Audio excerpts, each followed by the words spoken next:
দুনিয়া আমি গার্মেন্টসে চাকরি করতাম, কিন্তু ছুটিতে বাড়ি আসার পরে কিশোর দেওয়া পড়ে গা ট্যান্ডা ভেঙে আছে করাতে। মানে চিকিৎসা করছি ঢাকাতে। মানে সংসার চালানোর জন্য এই ছোটো ছোটো একটা দোকান, মালামাল নাই, শুধু চা পানি বিক্রি করি, এটা নিয়ে সংসার চালাইতেছি। আর আমার ছেলেটা ভালো মেধাবী, এবার এসএসসি পাস করছে, গোল্ডেন প্লাস পাইছে।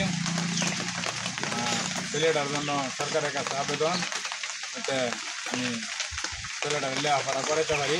আর আমি আর্থিক সমস্যা, 18 মাস পরে এই রোডটা খুলবে।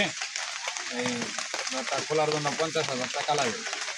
টাকাটাও তো এদিকে সংগ্রহ করা আমার দ্বারা সম্ভব না, যে সরকারের হেল্প করে। এই আকুল আবেদন করলাম।